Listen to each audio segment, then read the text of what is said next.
Hello, everyone, and welcome back to Speedrunners and Coffee. My guest today has been speedrunning since 2021, and she has done quite a few many games, from the Faith series to Devil May Cry to Blood Raven, and even Manhunt 2, which I didn't even know was allowed on a streaming platform. And of course, everybody's favorite Resident Evil, quite the prolific horror speedrunner.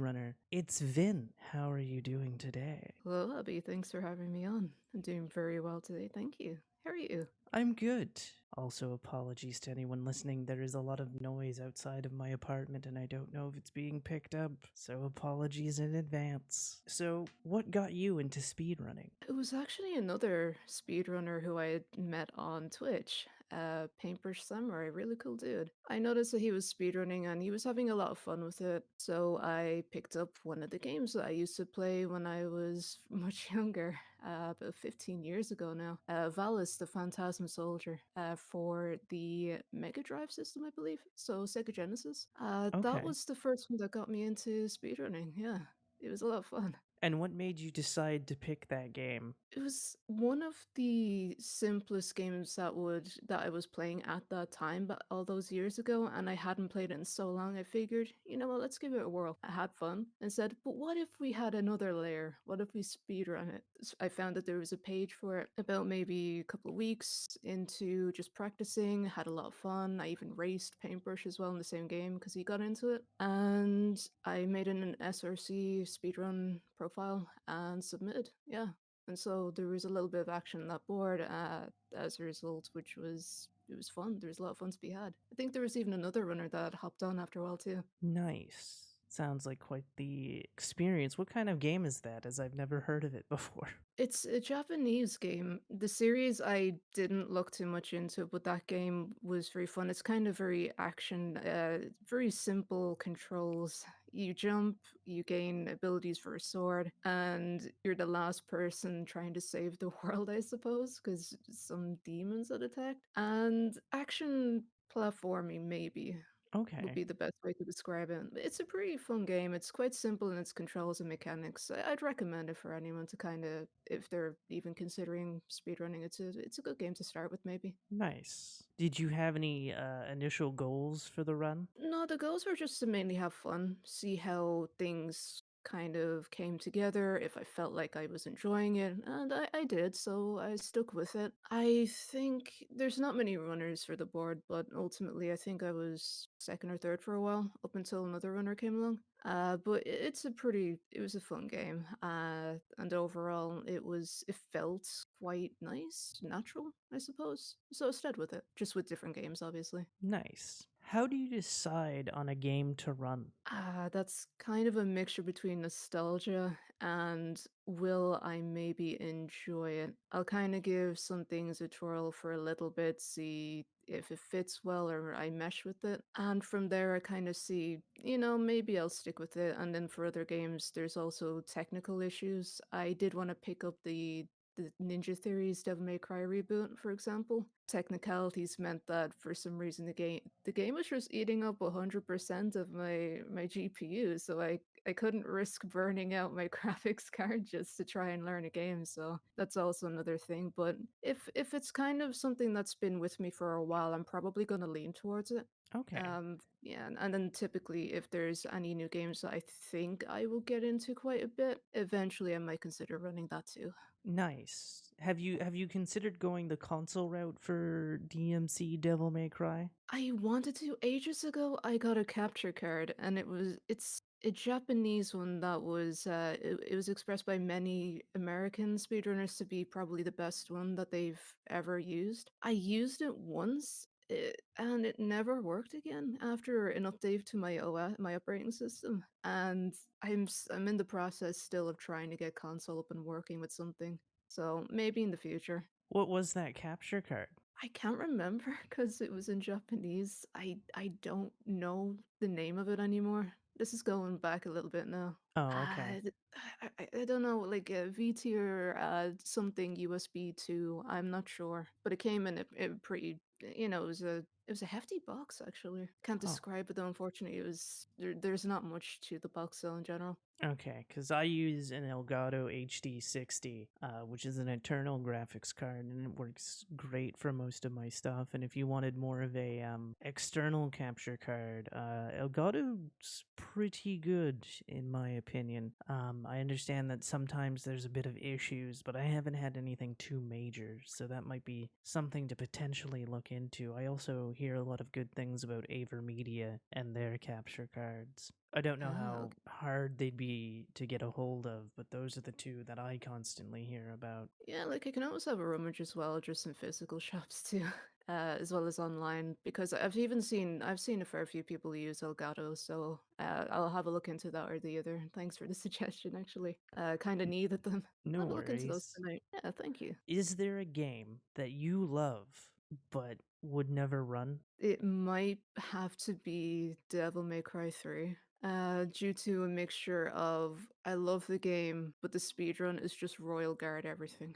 And that is kind of that's one, I may not be able to do it. Won't know unless I try proper, but two, it might be boring. It might make the game boring for me. And the other game is probably it might be, I'm not sure yet, Silent Hill 2. Okay. That game is kind of precious to my heart, I'm not gonna lie. Plus a pain Uh, to get working on PC. Oh, yeah, yeah. I don't wanna think about that right now. Fair enough. Those are probably the 2 that I can think of off the top of my head. Okay. Have you thought about doing Devil May Cry 4 or 5? Because I know you do Devil May Cry 2 as well, which is the most Yeah. surprising because that's the one that fans typically don't like is 2. It's not great. Like it's an okay game, but if you're gonna try and speedrun it, okay.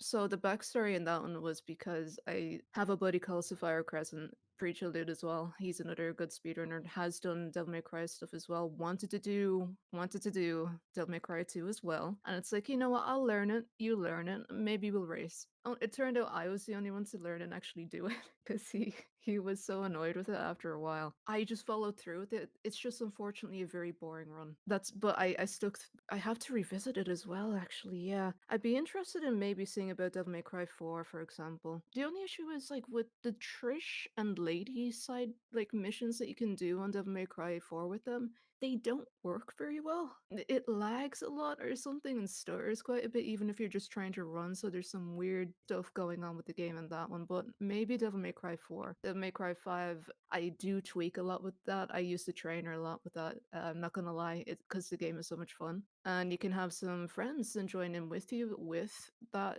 thing as well. So maybe at some point I will maybe consider about doing a kind of a proper run of that at some point and not just spawn in about 20 million different enemies just for the hell of it. Yeah. Nice. Would you consider? I don't know if you have the next gen consoles because obviously the next gen consoles got the special edition, which has like Virgil and stuff like that. Although there is the Virgil DLC, but it also runs at a higher frame rate and stuff like that, and has a Virgil campaign. I think if No. memory serves me correct.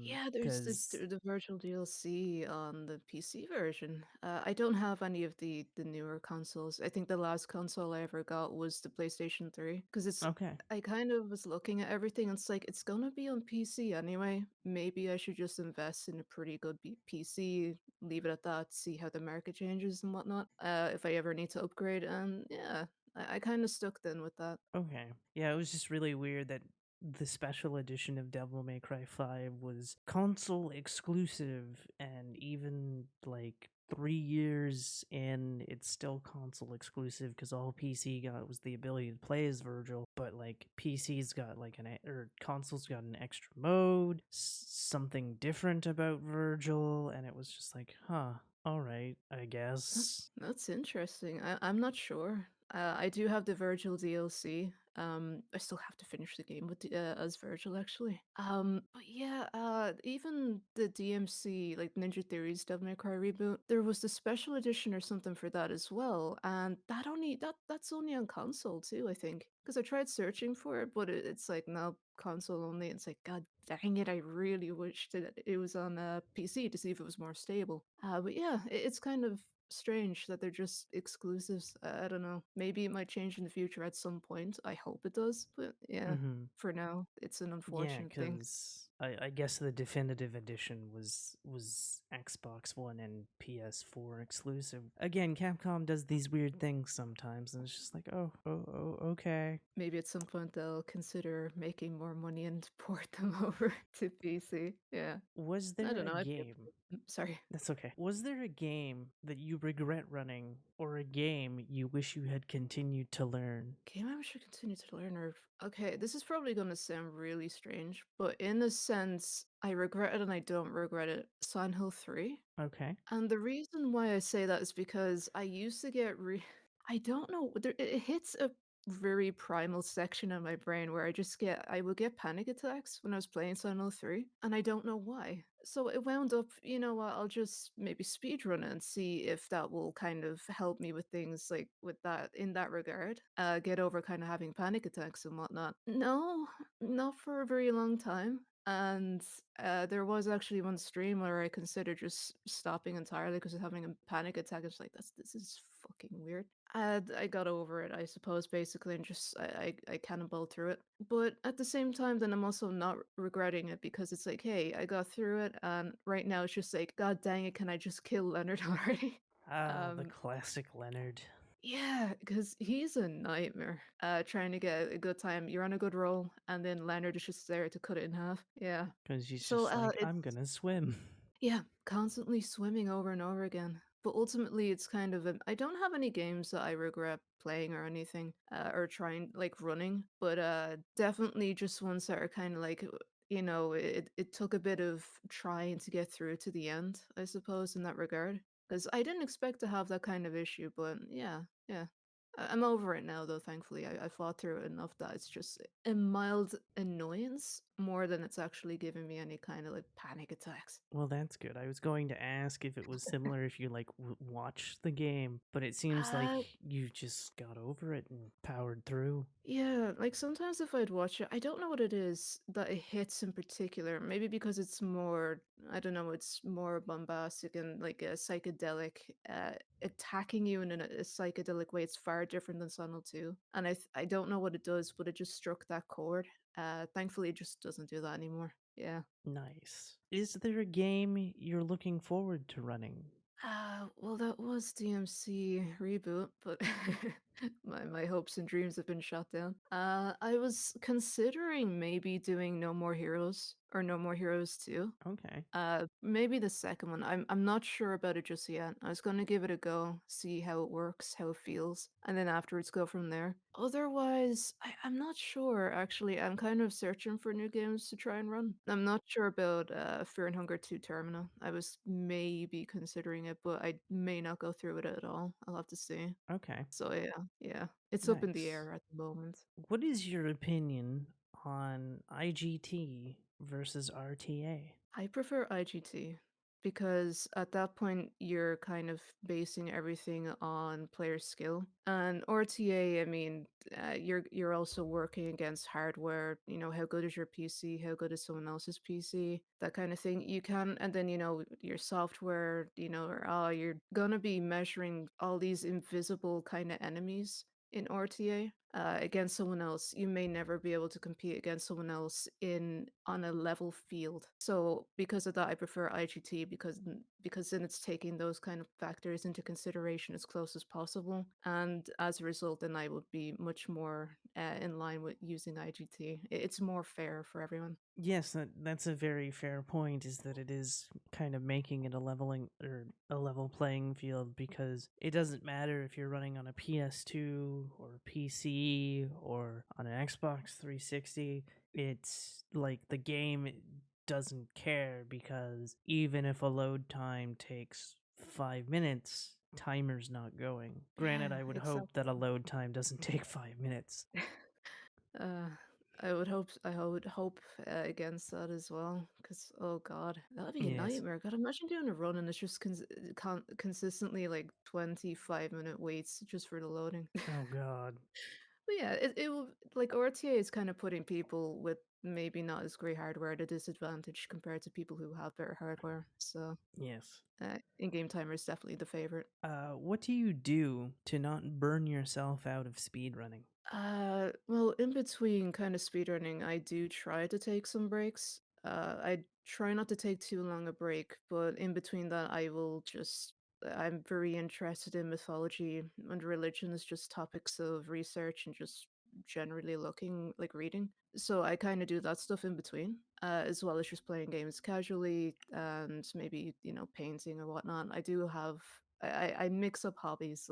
I'll put it that way. And as a result, then it's kind of easier to maintain things then, but you are probably going to come back and needing to grind as well. So there is that aspect to kind of just accept with it, I suppose. Yeah. Okay. How do you prefer to learn a new speedrun? Do you take notes or practice beforehand, or do you just dive right into doing full runs?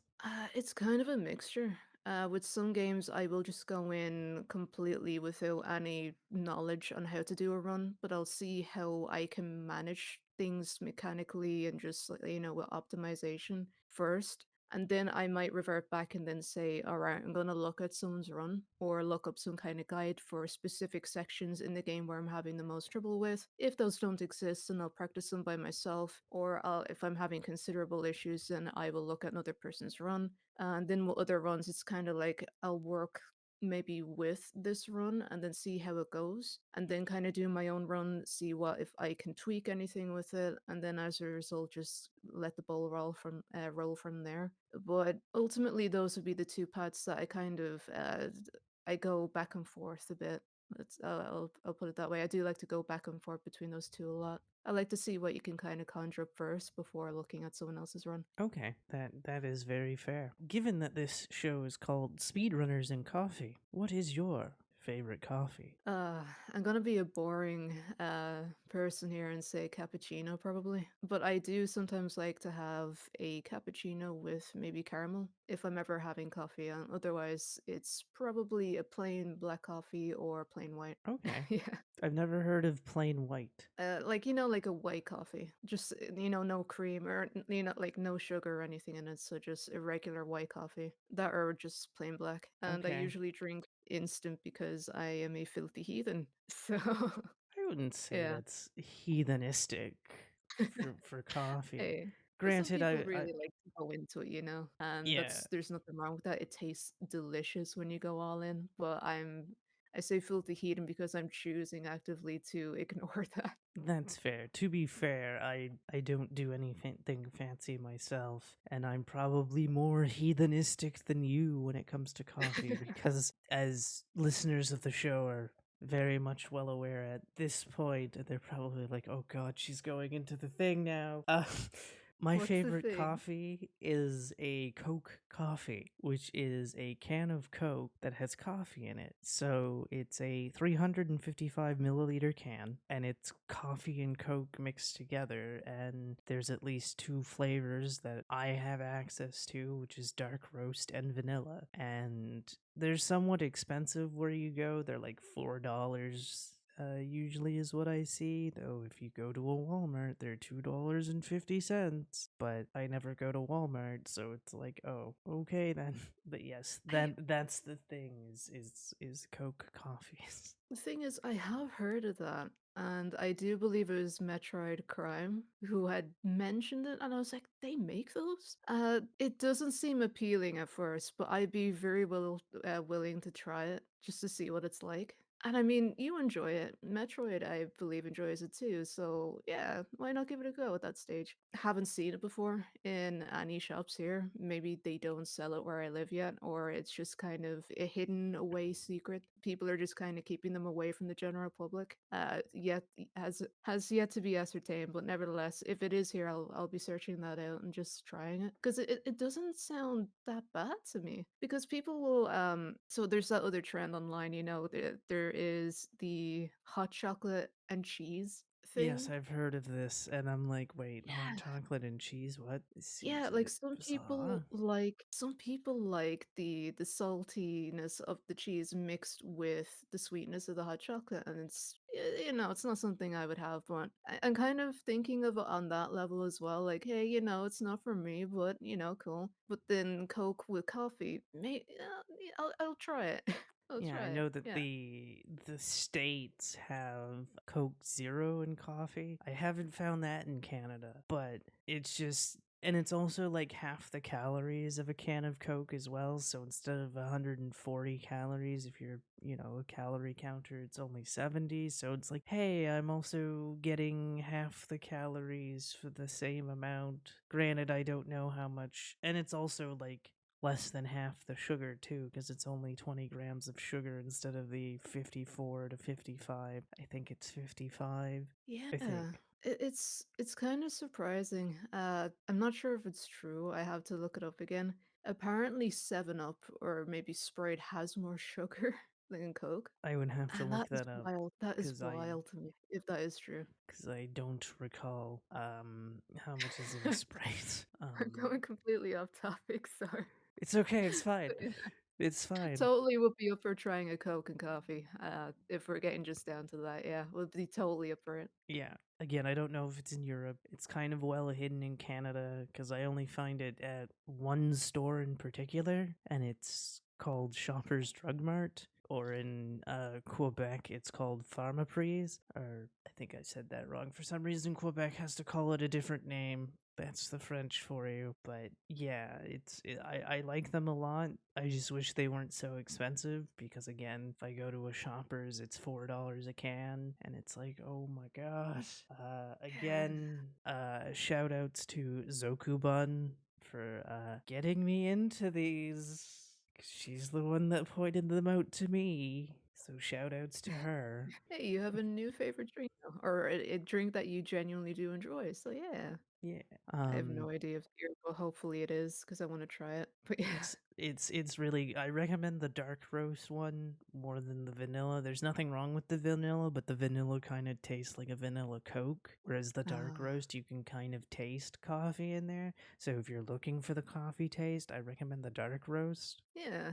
Okay, if I have that option, I'll take you up on that and report back maybe.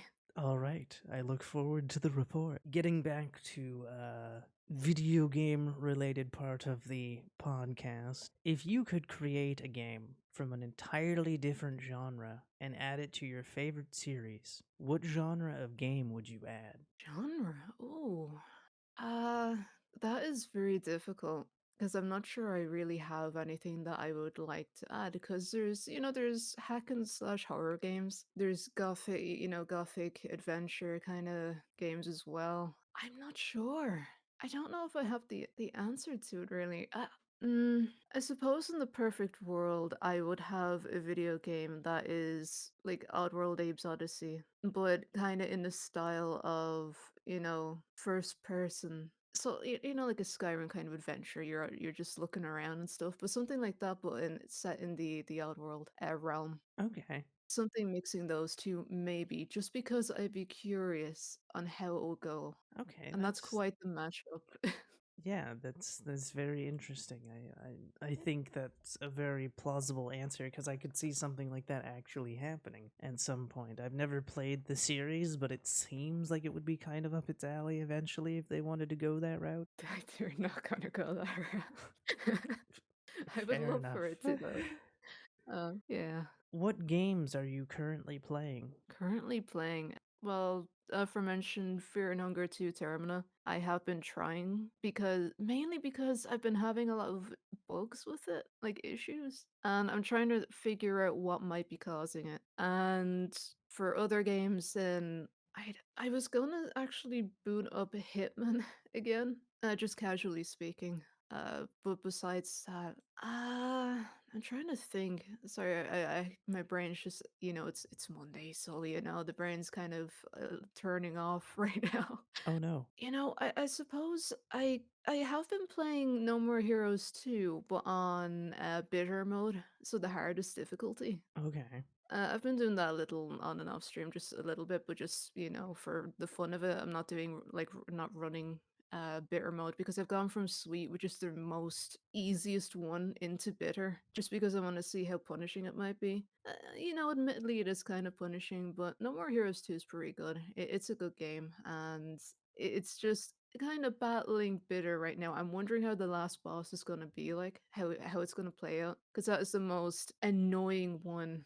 I think that I've like a fair few people that I've seen mention the last boss in the game. I won't mention the actual character, but they reckon it's impossible. On bitter mode, some people have given up. So I'm looking forward to encountering that punishing god dang level and see if I can beat it or if I give up. Okay, and you're playing the And PC port, correct? yeah, the one that crashes all the time.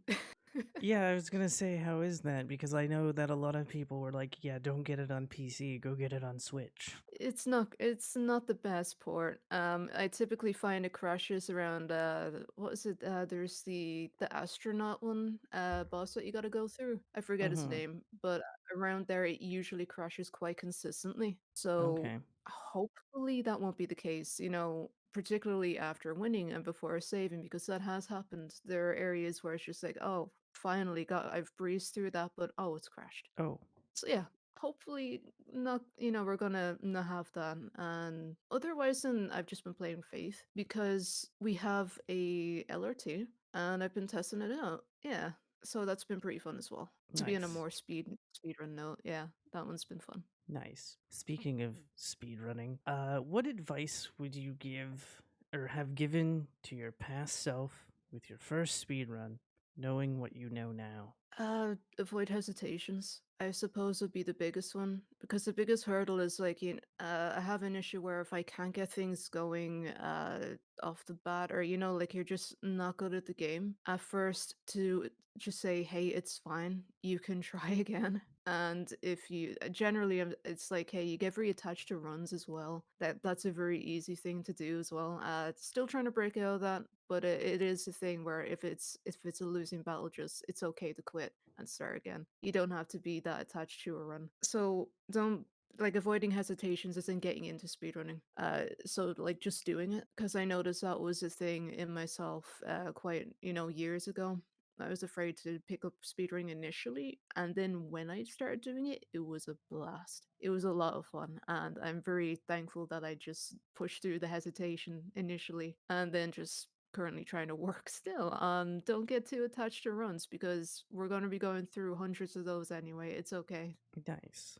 Is there a skip you wish was in a game you run? Uh, there's a skip that I wish was accepted in a game that I have run in the past.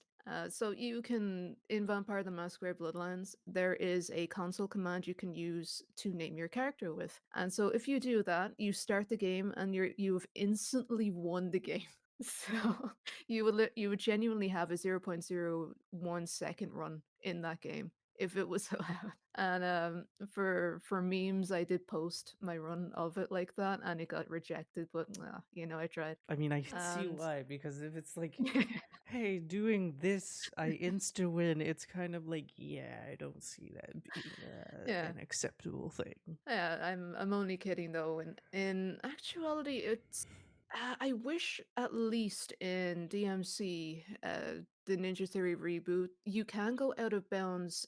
It's more of a it's not actually, hey, this isn't allowed in the game, but more the game doesn't have the means of accommodating it, where you can use enemies to go up, shoot up into the air, and then just go across the map as far as you desire. But because there's many interior environments, you can't do it. So there's that limitation. Obviously, I just wish that you could maybe bring enemies into environments in a different way and use them to kind of eject out of the environment and maybe see if there's a way around it in that manner. But I haven't found anything, and I'm not risking my GPU burning up for it. That is fair. No need to murder your computer to see if there's a viable skip in a speed run. Yeah. Don't do that, folks. I don't recommend it because GPUs are kind of expensive these days. Oh yeah. I mean, playing Diablo 4 as well with 3080. Good luck. I've been hearing some horror stories about that actually melting your GPU. It's specifically with Gigabyte 3080s, apparently. So maybe if you Yeah? don't have a Gigabyte, you'll be fine. But apparently, this is a thing. And perhaps maybe Blizzard will be like, oh, let us fix that. Because I know when is it New World was murdering GPUs, Yeah. the devs stepped in and fixed that problem. Yeah, I'm hoping it will be fixed in time as well. Just man, it's so insane that this sort of thing is still happening, I guess. You know, because you have the best equipment and you're not expecting anything to go wrong. Then lo and behold, a game has annihilated this fantastic piece of hardware, and you're what happens then? I don't know. Hopefully, manufacturer takes it back and repairs it. But yeah, Yeah. hopefully it'll be fixed. Sorry, getting off Fing- topic again. fingers crossed. It's yeah, English hard. It's quite all right. To go off topic. Thanks, Abby. It's not a problem. Where do you see yourself in 5 years' time, speedrun wise? 5 years speedrun wise. Hopefully there's some more Devil May Cry runs under the belt, I suppose. I'd really like to get some more of those in. And hopefully then working up the ranks in hopefully if everything works out fine. So most pleasant scenario it is there's a No More Heroes run under the belt, a couple of new DMC runs under the belt, and other games that I've done already, maybe getting better times at that, like at them, like revisiting them, getting better times, having them posted, verified, etc., etc. That would be the most pleasant place to be. Having something that would be considerably more accomplished than where I'm at already. Yeah. Okay. Do you have any in event rituals? Event rituals don't practice too much beforehand. I found that if I try to do a lot of runs before an event, I get considerable bad luck, where things that will go right just suddenly go terribly wrong. And trying not to, because if I do, it's like more than 2 or 3 runs, I tend to get really bad luck. So it's kind of ritual not to go over 3 runs for practice now, and I seem to fare okay. And then just taking breaks during actual practice building up to the event, obviously. And then otherwise, I try to kind of put it in. I try to get into a mindset where there's not many people watching because yeah, sometimes that can get to you. It's just like there's a lot of people watching, or just there's more than 2 people watching in general, and you're in a fairly competitive environment where you have to be under that specified time limit. You have to be under it, or other people are going to be at risk of, like just having less time than for their runs. Trying not to worry so much essentially is what I'm trying to get at here. Don't worry so much. Telling myself kind of things, it'll be fine in that regard so that I don't enter a possible worst case scenario. I worry a lot about events, basically, that I won't perform well or and whatnot. So it's just kind of trying to get into the mindset. No, it'll be chill. Everything's going to be chill. There won't be that many people watching. It'll be fine. Because I find if you kind of focus on that sort of thing, then you're probably going down a bad path. You might screw up too many times. Yeah. That is completely fair and understandable. Do you have any influences in the speedrun world? Influences. Well, obviously, Paintbrush got me into speedrunning in the first place, so I have him to thank for that. And influences in general, I like to watch people running just overall. I don't have any I don't have any favorites, I suppose, where I consider it a grand influence or whatnot. It's just if a run looks fun, hopefully the community is cool, that they're chill, and then just go from there. So far, everyone's been pretty chill. I haven't had any issues or anything like that. And, if you can find some buddies in those kind of circles, then that's just better again. But overall, I don't know if I have any influences other than just Paintbrush for getting me into running games. Oh, yeah. I suppose I should say as well, I'm hoping to do more Primal runs. That's a game that it's the 20th year anniversary this year, so I kind of want to do more stuff about that. And Sapphire Crescent has been a massive influence in that regard because he's helped out majorly with kind of routing and whatnot, and also routing in files to maybe figure out what way to do. So actually, yeah, I take it back. A slight influence there for Primal in particular. But other than that, it's just I don't have any favorites. Okay, that's fair. Well, I'd like to thank you for coming on to the show. If people want to Oh, find you, where can they find you? well, thanks for having me on. If you would like to catch me for whatever reason, I'm usually on twitch.tv/Vynada, VYNNADA. And I guess sometimes use YouTube where I'll upload runs or what have you. And that's the same Vynada on there as well. So yeah, thank you. Very nice. Also, for people listening in and are perhaps maybe fans of Devil May Cry, Vin actually has a fantastic mod for Devil May Cry 5 where Dante is now a female and she does a fantastic job voicing the character. She also has written a couple of books, so if you are a fan of books, perhaps maybe check those out as well. And again, thank you all for listening to this week's episode. I super appreciate it, and we will see you next time. Bye bye.